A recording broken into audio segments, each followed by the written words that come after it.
Assalamualaikum warahmatullahi wabarakatuh. Waalaikumsalam warahmatullahi wabarakatuh. A'udzu billahi minasyaitonir rajim.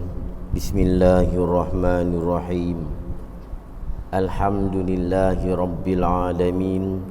Wassalatu wassalamu ala asyrafil anbiya'i wal mursalin wa ala alihi wa sahbihi ajma'in. Subhanaka la ilma lana illa ma 'allamtana innaka antal alimul hakim. Rabbi shrah li sadri wa yassir li amri wahlul 'uqdatam min lisani yafqahu qawli. La haula wa la quwwata illa billahil aliyyil azim. Wa la haula wa la quwwata illa billahil aliyyil azim. Wala haula wala quwwata illa billahil aliyyil azim. Alhamdulillah, pertama kali syukur pada Allah Subhanahu wa taala kerana dengan taufik dan ketentuan daripada Allah Subhanahu wa taala kita dapat bertemu pada malam ini di masjid yang mulia, nama pun Masjid Azim, tempat yang mulia. Alhamdulillah, saya datang daripada jauh, datang daripada Pulau Pinang. Dan ini merupakan pertama kali saya datang ke masjid ini. Dan terima kasih pada tuan pengurusi dan juga tuan imam dan seluruh jawatankuasa masjid dan masjid secara umumnya kerana sudi menjemput saya datang untuk berkuliah pada malam ini. Tajuk yang kita akan bincangkan pada malam ini, seperti mana yang telah maklum, hadis tentang Jibril datang menyoal Nabi SAW. Tapi tajuk tu dah pecah rahsia. Asalnya nak sembunyi rahsia tu, tapi dah terpecah rahsia. Jadi hadis tu sebenarnya datang seorang lelaki, tapi dah sebut Jibril, jadi terpecah rahsia lah. Hadis ini hadis yang sahih, terdapat dalam Bukhari dan Muslim, dan terdapat dalam hadis-hadis sunan dan yang lain yang sahih. Hadis daripada Sayyidina Umar radhiyallahu anhu, yang mana pada ketika Sayyidina Umar, Rasulullah sallallahu alaihi wasallam dan para sahabat duduk dalam satu majlis, tiba-tiba datang seorang lelaki. Bainama nahnu julusun inda Rasulillah sallallahu alaihi wasallam,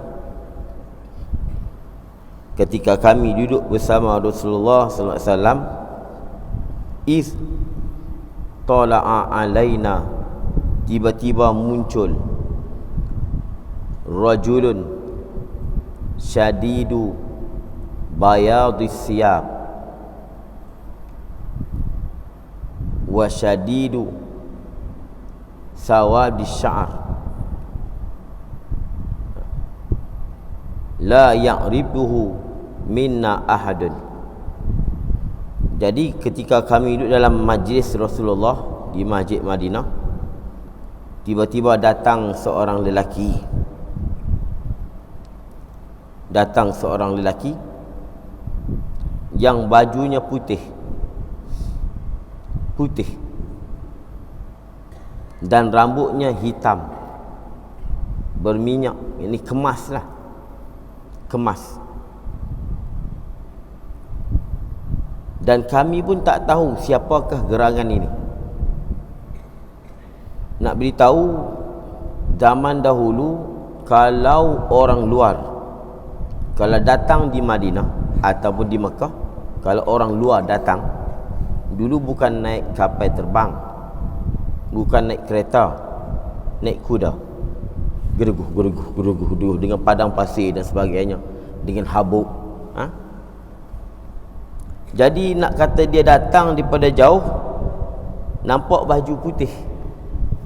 Kalau dulu kalau sampai di masjid, kalau baju putih ni bau habis. Segala debu-debu, debu-debu berterbangan. Dia nak beritahu siapa lelaki ini. Tapi dah tajuk dah pecah rahsia, jadi tak gempar lah. Jadi pakat tengok, sahabat-sahabat pakat tengok. Kalau datang daripada jauh, tengok ni rambut dia tadi hitam, berminyak kemas, baju putih. Nak kata datang daripada jauh, tak mungkin macam ni nampak. Semacam seolahnya dia ni duduk di Madinah tapi seorang pun tak kenal. Tak kenal beliau. Fajalasa inda Rasulillah SAW. Maka tiba-tiba dia duduk di sisi Rasulullah SAW. Semua sahabat pakai duduk tengok. Terkejut ni, siapa gerangan lelaki ni? Kemas, tampan, baju putih, rambut hitam berminyak. Nak kata datang daripada jauh, tak nampak dia ni datang pada jauh. Nak kata dia ni penduduk Madinah, tidak siapa pun yang kenal beliau. Itu. Dia datang duduk di sisi Rasulullah SAW. Bukan datang duduk jauh. Fa'asnada rukbatayhi ala rukbatayhi. Maka dia mensandarkan dua lututnya ke atas dua lututnya, dua lutut Nabi. Man dia datang duduk macam ni. Kalau kita agak-agak lagu mana? Kalau guru sedang mengajar, datang lelaki kita tak kenal, letak lutut dia rapat macam ni. Aku pun tak berani, dia datang berani. Main letak lutut rapat. Itu tak apa lagi. Maknanya maksudnya bila letak lutut ni sama ada kita duduk macam tasyahud awal ataupun kita duduk bersila ni lah. Lutut rapat. Tapi nampaknya Nabi ni dia suka duduk macam tasyahud awal tu. Itu selalu Nabi suka duduk macam tu. Macam ustaz duduk ni. Jadi kalau macam tu barulah letak lutut, dua lutut tu baru boleh. Kalau duduk bersila ni boleh tapi terlalu rapat.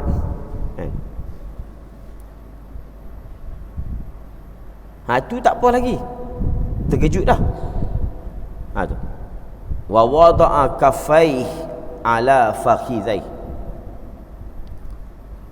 Dan bila dia merapatkan dua lututnya dengan lutut Rasulullah, lalu dia letakkan dua tangannya di atas dua pahanya. Dia letak dua tangannya di dua pahanya. Ni apa ni? Jadi ulama hadis bincang. Dia letak dua tangannya di pahanya, mungkin di paha dia. Letak di paha dia. Macam orang datang minta hajat dia. Dia letak macam ni. Ustaz, letak di atas lutut dia. Tapi ulama kata, ulama ahli hadis banyak memilih dia letak dua tangannya di dua paha Rasulullah. Ni lagi gedebe. Gedebe. Mana dia letak di lutut Nabi. Dah rapat macam tu, letak pula di lutut Nabi. Jadi sahabat-sahabat ni pakat tengok. Tambah Sayyidina Umar pula. Bukan kita Sayyidina Umar, sahabat yang lain pun Sayyidina Umar lagi lah. Sayyidina Umar ni tangan ni kembang lah. Faham kembang? Siapa ni nak kena penampar dengan aku ni? Memang letak rapat baju pegang paha Nabi. Sebab sahabat tak berani dengan Nabi macam tu. Tak ada siapa yang berani buat macam itu dekat Rasulullah SAW. Sahabat ni dijaga sungguh Rasulullah. Sehingga kisahnya, ceritanya bila ada orang luar di Arab ni, perangai dia, bila dia bercakap dia suka pegang janggut. Syekh dia pegang janggut. Ini cerita ketika perjanjian Hudaibiyah. Jadi puak ni datang nak berbincang dengan Nabi. Datang-datang, ya Rasulullah. Dia nak pegang janggut tu sahabat.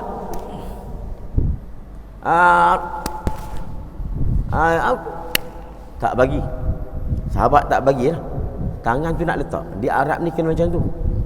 Kalau kita pergi Mekah, kalau nak murah macam tu, pegang janggut dia. Kalau tak ada janggut, tak apa, tak ragu.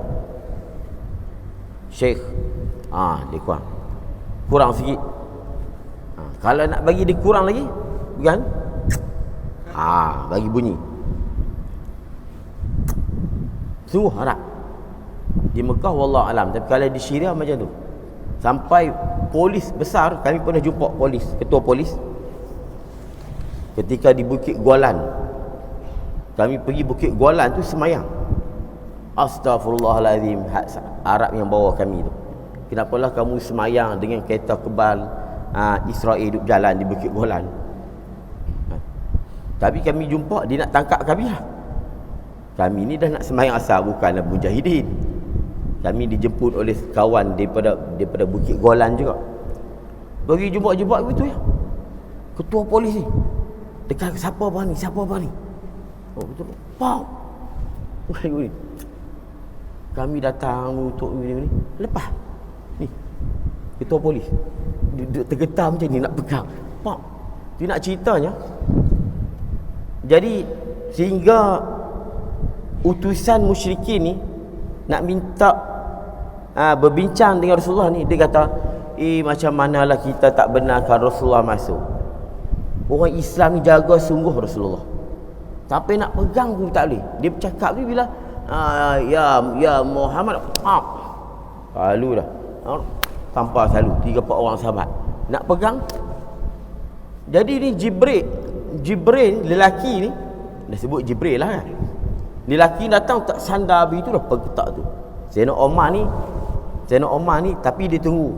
Maknanya kita jangan mudah bertindak. Sebab apa? Sebab Rasulullah SAW ni dia orang tampan, dia orang tenang. Jadi sahabat boleh tahu Rasulullah ni kalau dia marah, mereka boleh tahu. Kalau dia terkejut, boleh tahu. Sebab dia ni orang putih merah. Kita ni, kulit kita kalau marah pun tak nampak, kan? Marah pun tak nampak marah. Pucat pun tak nampak. Jadi Rasulullah tenang. Sayyidina Umar sahabat duduk tengok.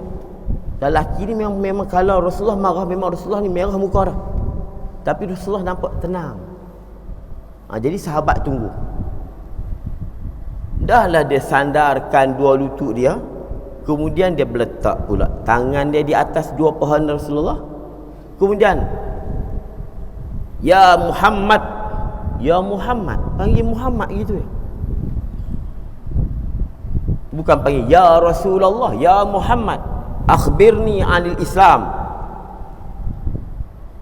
Panggil Muhammad ni, Allah Ta'ala tak bagi panggil Muhammad dalam Quran. Jangan kau panggil Muhammad seperti mana kau panggil sesama kamu dalam Quran. Kadu'ai ba'dikum, jangan kamu panggil Rasulullah seperti mana kamu panggil sesama kamu. Mat tak boleh. Tapi dah panggil ya Muhammad, Rasulullah tetap tenang, tak nampak marah. Jadi sahabat tunggu dulu. Kemudian mal Islam, apa tukar Islam? Jadi kalau dia ni kalau pasal gedebe macam ni, sepatutnya ni Muhammad tanya dia nak tanya dia sangsing, kan? Soalan bahasa kita lah. Rasulullah jawab, al-Islam anta syahada al, Rasulullah jalan layan. Al-Islam anta syahada an la ilaha illallah wa anna Muhammadar Rasulullah wa an tuqimas salah wa tu'tiyaz zakah wa tasuma ramadan wa tahujjul baita in istata'ta ilaihi sabila. Rasulullah jawab, sadaqta, benar apa yang kamu jawab. Dia tanya, dia benarkan pula. Kalau dia benar tanya buat apa? Tu Sayyidina Umar ni tunggu ya. Lalu tapi Sayyidina Umar beritahu, Pak Ajibna, kami hairan lelaki ni, yas'aluhu wa yusaddiqu, dia soal kemudian dia kata betul. Dia tanya apakah Islam, Rasulullah jawab, dia kata apa? Betul dia kata. Kalau kita lagi marah, tok duduk mengajar macam tu, tanya tok apa hukumnya? Hukumnya haram, betul? Kan? Kemudian tak apa?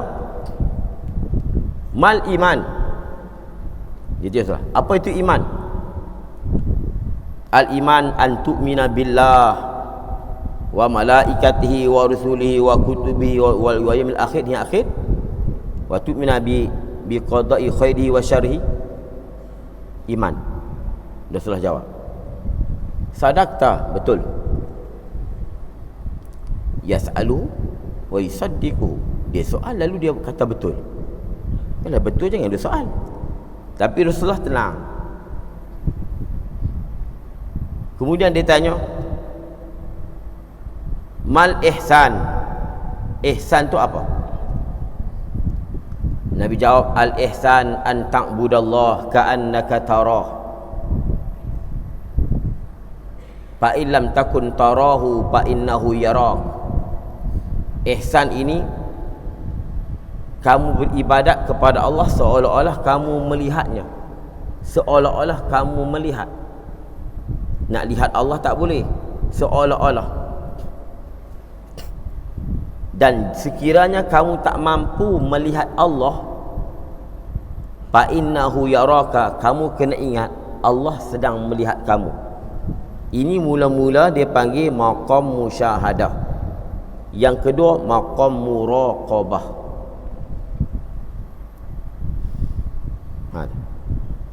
Rasulullah jawab, sadaqta, betul. Kemudian lelaki ni tanya, mata sa'ah, bilakah kiamat? Rasulullah jawab apa? Mal mas'ulu anhu, mal mas'ulu anha bi'a'lama minas sa'il.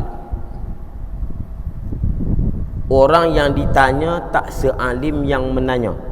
Oh, ni baru sahabat kata pelik ni. Mana yang menanya tu lebih alim daripada yang kena tanya. Ketika tu sahabat pun, ni siapa gelangan lelaki? Maknanya Rasulullah mengaku yang menanya tu lebih alim pada yang kena tanya.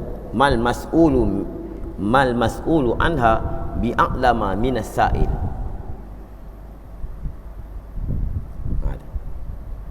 Yang menanya lebih alim daripada yang kena tanya. Hadis tu panjang lagi. Saya nak sebut 3 ni. Ditanya tentang Islam, ditanya tentang iman, dan ditanya tentang ihsan. Itu ketika Rasulullah SAW bersama sahabat. Lepas tu kalau di Madinah dia ada bab Jibril kan. Bab Jibril, situ Jibril parking dia punya kuda, dia turun mari tanya. Babu Jibril di Masjid Nabawi kan. Situ Jibril masuk ke situ. Dan dia parking kuda apa situ, masuk tanya. Rapatkan dulu lutut tanya. Jadi kata ulama, pertama Jibril datang dalam keadaan putih bersih. Dan kita nak menuntut ilmu kena macam itulah. Bukan syarat putih, maknanya syaratnya kita mesti bersih datang. Sebab kita nak terima ilmu ni datang selekeh. Pakai baju panas, tak basuh seminggu. Nak dapat ilmu macam mana? Datang putih bersih. Dan duduk kalau boleh, kita tak tahu lagu mana keadaan duduk, jadi kita boleh duduk bersila. Duduk macam ustaz. Tapi orang dulu dia pengen duduk iftirash. Belajar memang duduk macam ni. Tapi kena tahan lutut lah. Kita orang Melayu tak boleh. Arab lagi tak boleh. Tapi dulu boleh. Dulu kalau nak belajar hadis kena duduk macam tu. Saya dulu pun saya belajar di Kurdis. Saya dulu belajar Syria. Bila musim panas saya akan pergi ke Kurdis. Kurdis dalam Syria jugalah. Dulu Kurdistan. Tapi dah masuk dalam Syria, Iraq sikit, Syria sikit. Jadi bumi Kurdis ni dah tak wujud. Dia pergi orang Kurdis. Saya pergi di tempat Kurdis. Tempat Kurdis belajar kena duduk macam tu. Tak boleh duduk bersila, dia tak bagi. Kena duduk macam tu. Sakit pinggang tak tahulah. Sekali boleh lah kan. Main dah sejam 2 jam ni tak boleh. Dulu ingat Syekh Nuruddin Al-Banjari, dia kalau nak belajar kena duduk macam tu. Tapi sekarang dia pun tak tekan sangat dah. Tu. Sebab apa? Dia memang payah. Dulu dia tekan macam tu. kena suruh duduk macam ni. Dulu adab belajar ilmu hadis macam tu, dan juga mana-mana ilmu. Saya dulu belajar duduk macam tu. Ya Allah, sakit tak sakit kepala lutut. Jadi macam itulah kalau kita nak dapat ilmu. Kemudian dia letak tangannya di atas paha Rasulullah tu, ataupun di paha dia sendiri, nak beritahu kata kita ni kena bersungguh-sungguh nak tuntut ilmu. Sama ada kita pegang paha Rasulullah ataupun paha kita. Tapi janganlah itu hanya simbolik. Bukan maknanya kita kena pegang paha guru kita. Sebab kita di Malaysia ni itu tidak ada adab. Tidak ada adab. Tapi nak beritahu kata apa? Nak belajar ilmu ni kena bersungguh-sungguh. Kena betul-betul nak ilmu. Jangan datang saja-saja, tak boleh. Kalau dia bersungguh-sungguh, insya-Allah dia akan dapat ilmu. Jadi Jibril datang, dia datang soal, tanya tentang Islam dan tentang iman dan tentang ihsan. Kenapa Jibril tanya tentang tiga ni, tak tanya tentang lain? Nak beritahu kata tiga ilmu ni lah ilmu fardu ain. Islam itu kata ulama isyarat kepada fiqh. Kamu semayang, kamu zakat, haji, itu fiqh. Iman itu isyarat kepada ilmu tauhid. Ihsan isyarat kepada ilmu tasawuf, ilmu akhlak, ilmu tasawuf. Jadi Jibril datang tanya yang tu. Dan Jibril ni guru bagi Rasulullah SAW. Sebenarnya Rasulullah mengaku sendiri, yang menanya ni lebih alim daripada aku. Sebab apa? Sebab Jibril dia ambil daripada Allah. Quran pun Jibril yang bawa kat Nabi. Jadi nak beritahu kata, soalannya Tok Guru datang kepada muridnya, yang mana murid itu bersama dengan muridnya, kamu kalau nak ajar dan nak tekan ilmu tiga ini.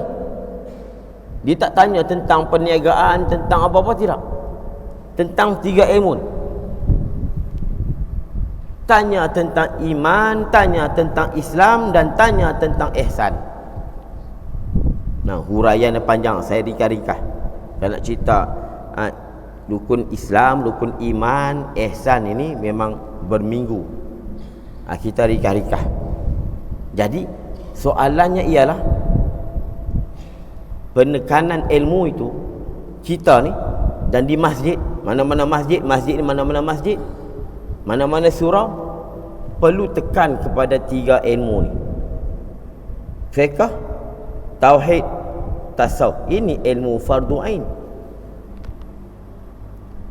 Sebab tu di hujung hadis ni, jadi sahabat belum tahu siapa lelaki ni. Sahabat nak penampak, nak tangkap tak di luar, Nabi ni tak nampak dia ni marah. Jadi sahabat tunggu lah. Kata setengah ulama sampai 3 hari. Nabi tanya Omar, kamu tahu tak siapa lelaki yang datang tu? Allahu a'lamu, Allah wa rasuluhu a'lam. Allah dan Rasulnya lebih tahu. Nabi kata itulah Jibril. Atakum yu'allimukum dinakum. Dia datang kepada kamu, dia nak ajar agama kamu. Agama ni 3 ni. Atakum yu'allimukum dinakum. Dia datang nak ajar agama dekat kamu. Tapi dia tak tanya kamu, dia tanya dekat aku. Kalau bahasa betul, dia hendah kat aku. Melaka hendah apa tu? Dia bubuh dekat Rasulullah, dia tak bubuh kat sahabat. Itu hendah. Sebenarnya dia nak tegur sahabat-sahabat ni, tapi dia bubuh kat Rasulullah. Itu dah hendah. Jadi Jibril datang bukan nak ajar aku, dia nak ajar kamu apa itu agama. Agama ni apa dia? Islam, iman, ihsan.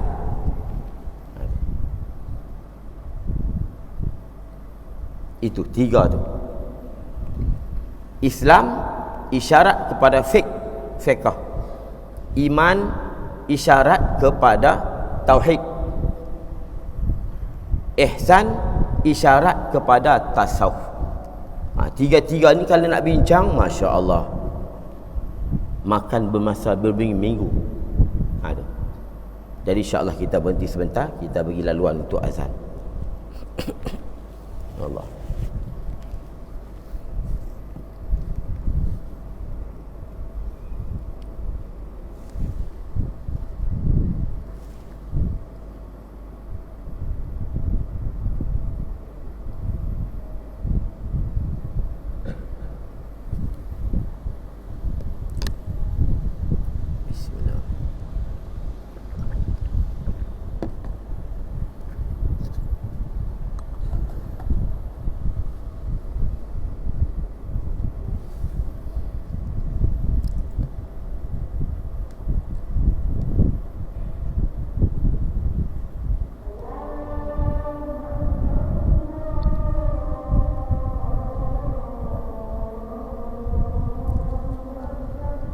Allah Akbar, Allah.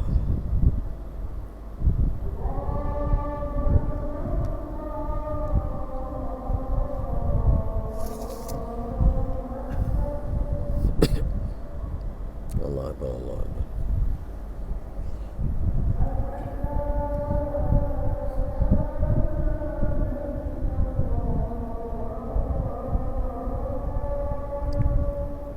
Asyhadu an la ilaha illallah.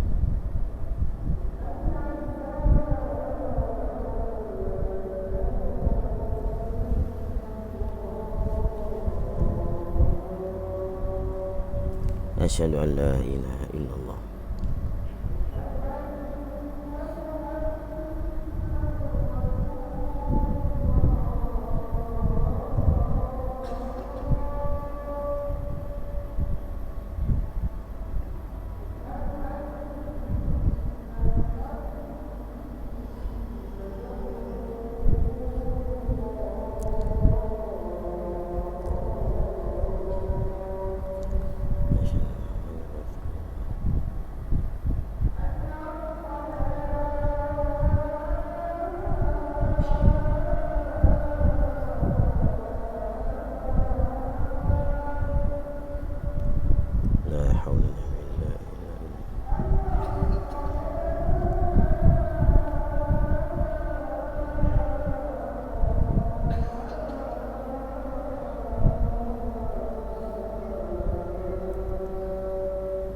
La haula wala quwwata illa billah.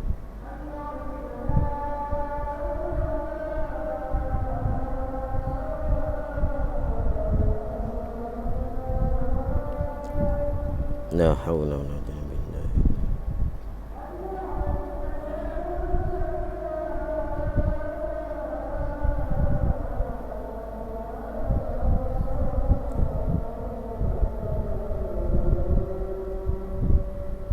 La haula wala quwwata illa billah.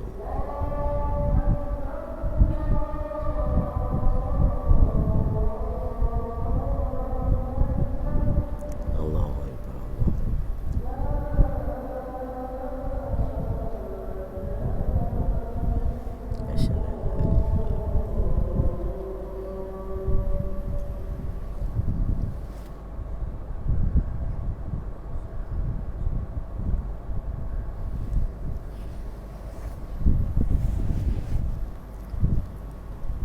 Itu hadis Jibril, hadis yang cukup masyhur, yang perlu kita kena amalkan dan kita jadikan dia sebagai panduan. Sehingga kata Imam Nawawi, hadis Jibril ni, hadis ni merangkumi Islam. Jadi maknanya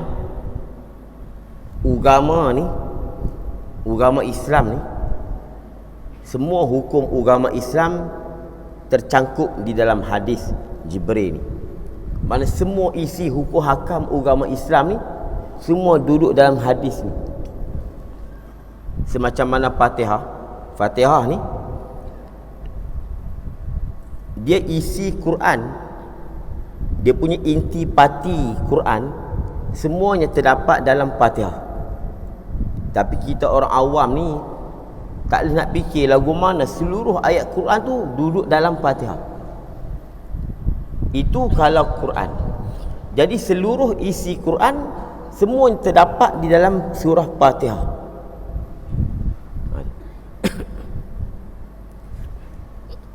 Dan hadis yang saya sebut yang kita bincang pada malam ini, jadi agama keseluruhannya, hukum hakam agama tercangkup di dalam hadis Jibril ini. Mana kalau kita faham cukuplah. Jadi terjadinya hukum hakam Islam daripada hadis ni. Sebab dalam hadis ni menekan tentang Islam, iman, ihsan.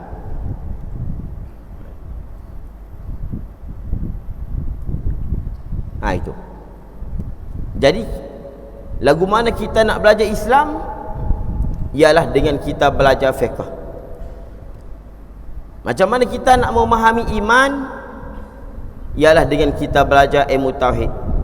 Dan kita nak belajar ilmu tasawuf ialah ihsan dengan kita belajar ilmu tasawuf. Dan cuba kita tengok, dan ihsan itu diletakkan di belakang agar semua amalan kita ni diakhiri dengan ihsan. Ihsan apa maksud? Kita berbuat baik terhadap amalan kita. Jadi kita elokkan, hasan kan elok. Kita elokkan amalan kita. Lagu mana nak elokkan amalan kita? Dengan ikhlas. Itu. Dengan khusyuk. Buang segala takabur yang ada. Sebab tu orang dulu dia belajar tasawuf di hujung. Sebab ihsan ditanya di ujung. Saya tak sempat nak cerita musyahadah, muraqabah. Ini dia berkaitan dengan ilmu tasawuf yang dalam. Lagu mana kita nak dapat musyahadah? Musyahadah ni menyaksi mata hati kita akan Allah Subhanahu Wa Taala. Musyahadah ni pandangan basirah ni, mata hati. Bukan ni. Ini basar. Ini dia panggil ru'yah. Yang ni dia panggil musyahadah. Dan mata dia nama dia basirah ataupun sir. Kalau kita tengok sesama kita, dia panggil ru'yah, dia panggil basar. Macam mana nak dapat musyahadah? Tak sempat nak cerita malam ni. Kalau tak boleh musyahadah, nak dapat maqam muraqabah. Muraqabah ni mana? Seolah-olahnya macam Allah ni melihat dia. Yang mula musyahadah seolah-olah dia macam lihat Allah. Ni mana? Fa aina ma tuwallu fasamma wajhullah. Di mana kamu paling situ Tuhan. Lagu mana nak faham ayat ni? Di mana kamu paling tengok, situlah Tuhan. Wa huwa ma'akum aina ma kuntum. Dia bersama kamu di mana saja kamu berada. Wa nahnu aqrabu ilaihi min hablil warid. Aku lebih dekat daripada orat tengkok kamu. Orat tengkok kamu dekat dah dengan kamu. Dan kamu hidup menyawa pun dengan orat tengkok. Aku dekat lagi dengan orat tengkok. Ini nak cerita keadaan orang yang sedang duduk maqam musyahadah. Nak bangkang musyahadah ni dikena mujahadah, riyadah. Dikena suluk. Suluk ni berjalan kepada Tuhan, bukan suluk di bukit dah. Dia berjalan kepada Tuhan. Dikena jadi murid dan dikena jadi salik. Kemudian dikena jadi wasil. Kemudian baru al-arif. Dikena duduk maqam murid. Murid ni dikena berguru. Ada gurunya. Dalam bahasa kita guru tarikat. Kita murid. Kemudian barulah dia salik. Salik ni apa dah? Dia berjalan kepada Allah dengan perjalanan spiritual, dengan perjalanan batin. Maknanya ada guru yang memimpin. Selepas salik, dia panggil wasil, orang yang sampai kepada Tuhan. Ya ayatuhan nafsul mutmainnah, irji'i ila rabbiki radiyatan mardiyah, fadkhuli fi ibadi wadkhuli jannati. Dia sampai kepada Tuhan, maka masuklah kamu di dalam kalangan hamba-Ku dan masuklah syurga-Ku. Syurga apa? Nak masuk syurga lagu mana? Tak kiamat lagi. Masuk, dia panggil jannatul ajilah, syurga yang disegerakan. Syurga ni kata ulama ada dua. Syurga ajilah, syurga yang disegerakan, iaitu mana? Dapat memandang Allah dengan mata hati. Sentiasa dia rasa takut, rasa kebesaran Allah, di mana dia paling diingat kepada Allah. Sekalian yang ada ni merupakan manifestasi bagi wujud Allah. Dia belajar daripada alam-alam ini, dia rasa takut kepada Allah. Kemudian selepas pada wasil, al-arif.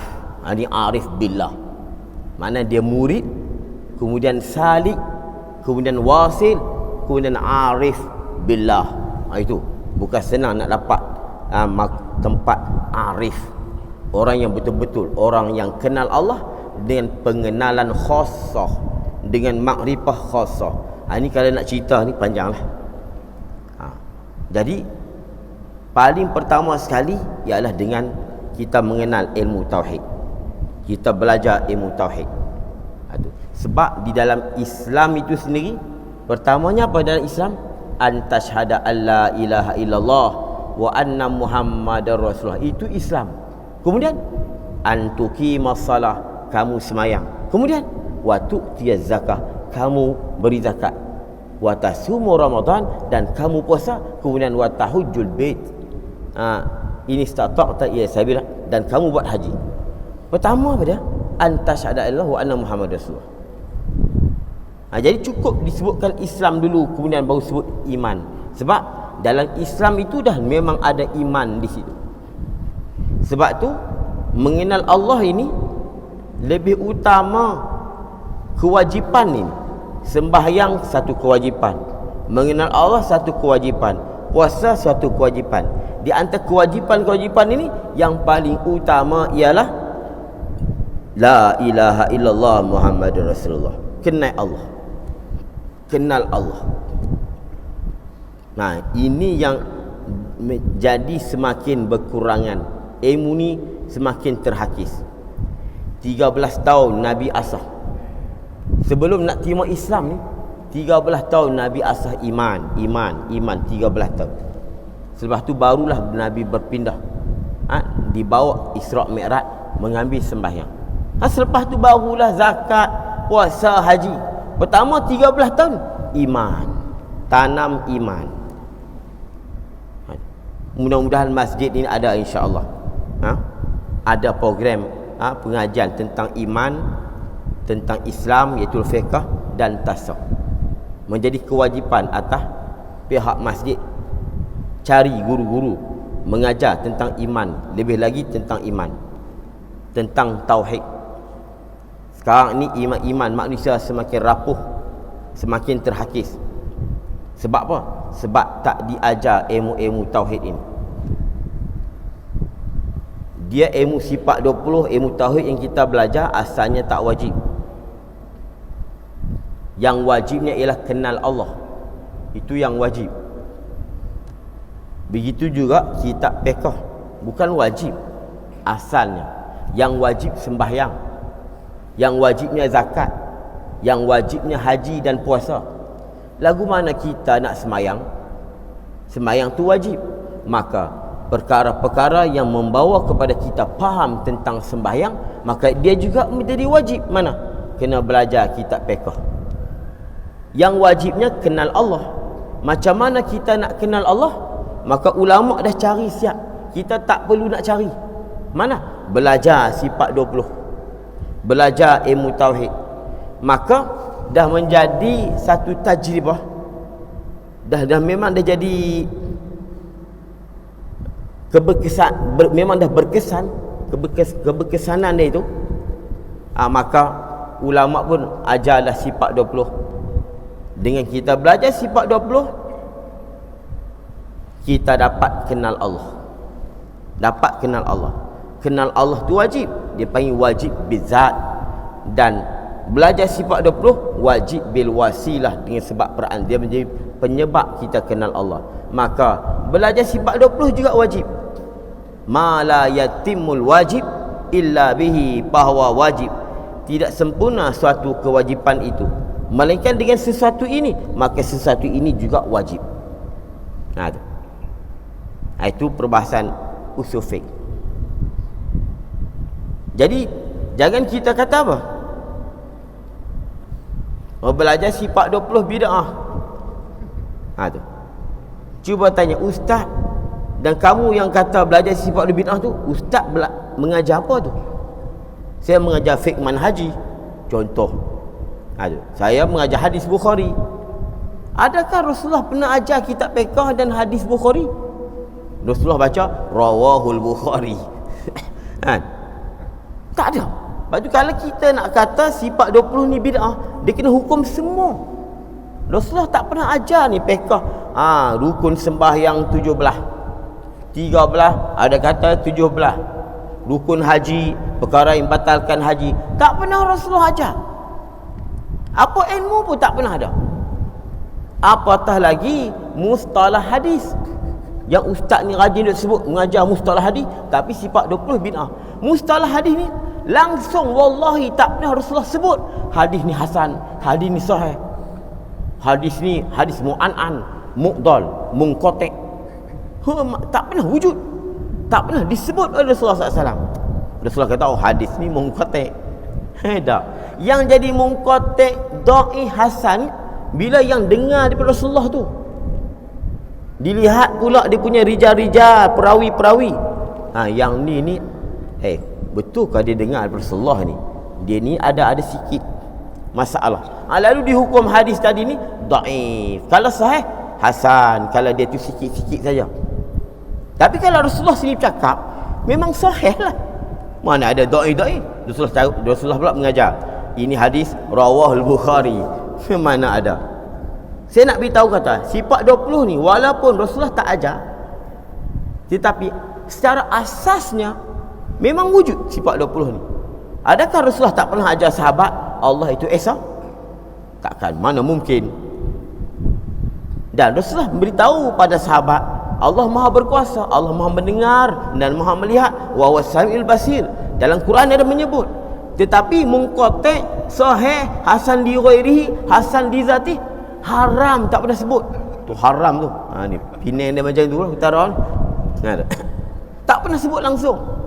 Jadi sedap je dia kata sifat 20 bid'ah tak ada masalah. Yang dia mengajar mustalah hadis lagi teruk. Bukan saya kata bid'ah. Tak. Yang bercakap tu sering duk membid'ah. Kita tak ada hal, tak ada masalah belajar ilmu apa pun. Tu. Ni dah belajar sifat 20 bid'ah. Mengajar fiqh tak bid'ah. Fiqh tidak ada. Rasulullah tak pernah ajar sahabat, pada hari malam ini kita belajar tentang taharah. Tak ada Rasulullah. Ilmu-ilmu fiqh ini dicipta hasil daripada sahabat dengar dan lihat.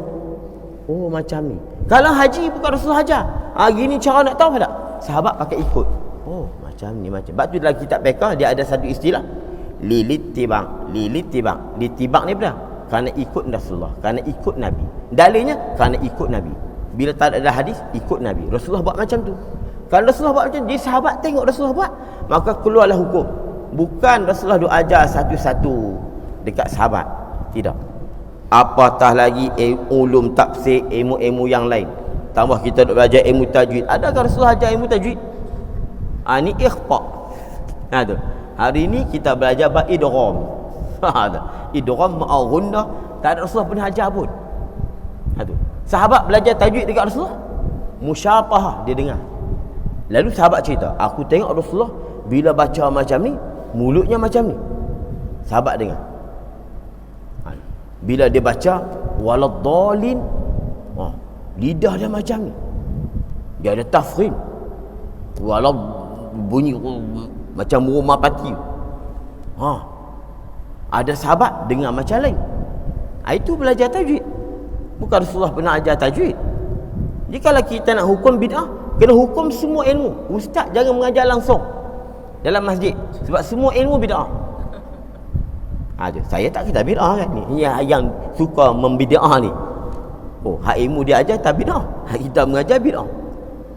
Ilmu tauhid walaupun tidak ada sifat 20 zaman Rasulullah, tapi Rasulullah memang beritahu Allah ada. Kan? Takkan pula Rasulullah kata Allah tak ada. Allah ada. Secara asasnya ilmu tauhid ni ada. Dan fiqh pun secara asas ada sisi, tapi tauhid lebih-lebih lagi. Tapi mustalah hadis, ilmu hadis memang tak ada. Memang tak wujud. Jadi dia mengajar ilmu hadis, lalu dia kata kita mengajar sifat 20 sesat. Sedangkan dia mengajar ilmu hadis. Ilmu hadis tidak ada zaman Rasulullah. Itu kena ingat itu. Jadi kita sama-sama dah belajar. Tekun belajar ilmu tauhid, itu utama sekali. Sebab dialah fardu ain yang paling utama. Sehingga ulama kata tidak sah ibadat kita tanpa kita kenal Allah. La tasihul ibadat illa ba'da ma'rifatil ma'bud. Jadi di dalam Islam itu antasyhadu alla wa anna Muhammad Rasulullah, dan kamu sembahyang zakat haji. Kita sembahyang zakat haji puasa ni kita belajar sungguh. Tapi kenapa kita tak belajar antasyhadu alla wa anna Muhammad Rasulullah? Kita tak belajar. Kita belajar ni tambah apatah lagi yang hak di belakang bab haji. Bab haji nak pergi haji 10 tahun lagi. Tapi dah kursus 10 tahun dah. 10 tahun duk kursus. Kursus 10 tahun dah. Tapi ada sibuk kursus nak belajar tauhid. Kalau kita tauhid tak ada, macam mana haji kita?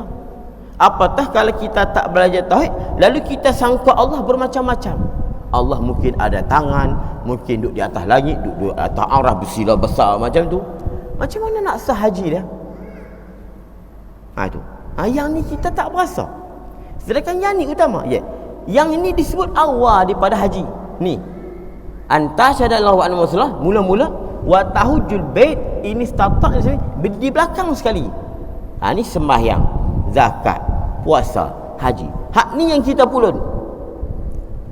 Yang depan ni, dan kita pulun yang nombor 2 sembahyang.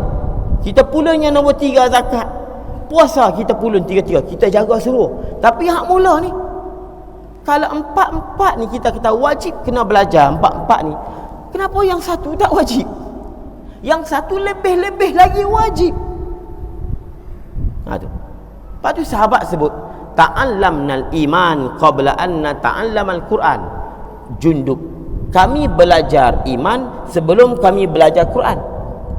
Kalau kita kata iman dah ada, kenapa duk belajar lagi? Tu. Tak. Kenapa sahabat kata kami belajar iman sebelum kami belajar Quran? Kami belajar iman dulu. Jadi maknanya walaupun anak-anak sahabat ni kecil-kecil ni dah memang beriman, kenapa mereka belajar iman? Kalau kita kata tak perlu belajar iman, iman dah ada. Dah. Iman dia ada 2. Iman ijmali, itu iman orang kafir yang nak masuk Islam. Takkanlah dia nak masuk Islam dia kena tahu, dia kena kenal Allah, dia baru masuk Islam. Nak kena kenal Allah dia baru masuk Islam, tak jadi masuk Islam dia. Dahlah dia kata kena potong. Lepas tu dia kena masuk Islam pula. Nak kena belajar sifat 20. Tak. Islam benarkan. Okey, tak apa. Cukup dengan kamu beriman secara ijmal, secara umum. Okey. Tapi selepas tu kamu kena beriman secara tafsil, secara detail. Kita sekarang ni iman secara ijmal kita dah dapat free. Beranak-beranak tu terus nama Ahmad bin Mahmud. Jangan tanya agama apalah Ahmad bin Mahmud ni. Kita dapat free. Tapi selepas pada itu kita kena belajar iman secara tafsil. Itu. Sebab tu Imam Ghazali kata la tahsihul ibadat illa ba'da ma'rifatil ma'bud. Tidak sah ibadat kita melainkan selepas kita kenal Allah. Itu. Selepas kita kenal Allah, barulah sah ibadat kita. Kemudian kamu bersaksi tiada Tuhan melainkan Allah. Macam mana kita nak saksi tiada Tuhan melainkan Allah? Nak jadi saksi ni dia kena tahu dulu. Kalau mahkamah pun tiba-tiba datang seorang lelaki, saya nak jadi saksi. Kamu kenal tak yang kamu nak jadi saksi? Saya tak kenal. Dihalau keluar. Ini orang gila. Pergi keluar. Nak jadi saksi tapi tak kenal. Apatah kita nak saksi tiada Tuhan melainkan Allah, kita tak kenal Allah, nak saksi apa? Lepas tu kata ulama, asy-syahadah la takunu illa ba'dal ma'rifah. Saksi ini takkan hasil melainkan selepas kita kenal. Kena kenal dulu baru boleh saksi. Antasyhadu Allah wa anna Muhammadar Rasulullah. Lepas tu dalam Quran Allah kata apa? Syahidallahu annahu la ilaha illa huwa wal malaikatu wa ulul ilmi qa'iman bil qist.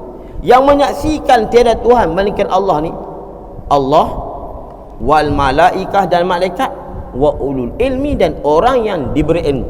Allah tak kata wan nasu ajmain, semua manusia menyaksi aku. Tak. Yang menyaksi itu mana? Huwa wal malaikatu wa ulul ilmi, dan orang yang diberi ilmu. Jadi kita belajar tauhid ni, kita belajar cara nak bersaksi agar supaya saksi kita ni betul-betul kita menyaksi, sebab kita kenal Tuhan yang kita sembah. Lepas tu menuntut ilmu ini, ilmu tauhid merupakan satu kewajipan. Begitu ilmu fiqh merupakan satu kewajipan, dan begitu ilmu tasawuf merupakan satu kewajipan. Sebab itulah atakum yu'allimukum dinakum, Jibril datang pada kamu nak ajar agama. Agama ni apa dia? Tiga ini. Perlu ada tiga ni di masjid, di surau-surau, dan kita ajar anak-anak kita perlu tiga ini dulu. Kadang-kadang kita belajar ilmu, kita tak tahu yang mana perlu utama. Kita belajar rajin, tapi kita belajar ni bukan tiga ilmu ni. Sampai bila tak lepas fardu ain, kewajipan kita. Masuk kubur kena seksa. Sebab apa? Kita tak tunai kewajipan. Kewajipan kita bila sebut fardu ain, kita ingat semayang. Semayang, zakat, haji, puasa, tu fardu ain. Sedangkan antasyallahu anna masalah itu dulu daripada sembahyang. Itu lagi-lagi fardu ain. Sehingga kalau orang kafir dia nak semayang, dia tak mengucap, sah tak semayang dah? Tak sah. Kalau dia nak pergi haji, tak sah semayang dia. Kamu kena ada iman ijmali dulu. Kena ada iman dulu. Kamu kena apa? Asyhadu an la ilaha illallah wa anna Muhammadar Rasulullah. Kena ada yang tu dulu. Terhenti sah ibadat yang lain ke atas la ilaha illallah Muhammadar Rasulullah. Oleh itu sama-samalah kita berusaha menuntut ilmu fardu ain ini, yang tiga ini. Lebih-lebih lagi ilmu tauhid. Ilmu tauhid. Saya di mana-mana saja mengajar ilmu tauhid ini, saya tahu betapa dahsyatnya ilmu tauhid. Betapa kurangnya ilmu tauhid. Saya sampai dipanggil sampai ke Pahang, sampai ke Aceh, sampai ke Melaka sini. Kalau Kuala Lumpur, Selangor tu tiap bulan. Nak tinggal tak boleh. Sebab tak ada dah yang mengajar ilmu tauhid. Tak ada dah. Ni nak pergi Mesir pula, nak kena buat daurah di Mesir, ajar pelajar-pelajar kita di sana. Memang semakin kritikal ilmu tauhid. Tuan-tuan mungkin tak rasa, saya ni yang duk mengajar ilmu tauhid ni, dan soalan-soalan yang datang, Allahu Akbar, soalan-soalan yang tanya, Tuhan tu menda ustaz, menda. Dia ingat tung gas Tuhan ni. Tuhan menda ustaz. Apa beza Allah dengan Rasul? Dia tak ada nak beza Allah dengan Rasul, Rasul dengan Allah. Sampai tahap tu. Kalau saya cerita ni memang cukup sedih. Dan kita tak ditanya, mungkin kita bahasa kita reti. Sebenarnya banyak lagi benda kalau ditanya kita nak jawab tak boleh. Sedangkan kita ni hidup dah lama dah di muka bumi ni, duk rasa nikmat Allah. Jadi sama-samalah kita insaf, dan sama-samalah kita berusaha menuntut ilmu. Saya juga doa untuk saya juga. Kita kalau masjid, kita penuhkan program. InsyaAllah masjid ni alhamdulillah kita tengok ada guru yang datang mengajar tentang tiga ilmu ini. Inilah baru agama. Yang lain tu bukan agama. Agama ni tiga ni. Kalau tak ada tiga ni, dia bukan agama. Dia bukan beragama. Bukan dia kafir, tak beragama. Arab panggil mutadayyin. Jadi sekadar tu dulu.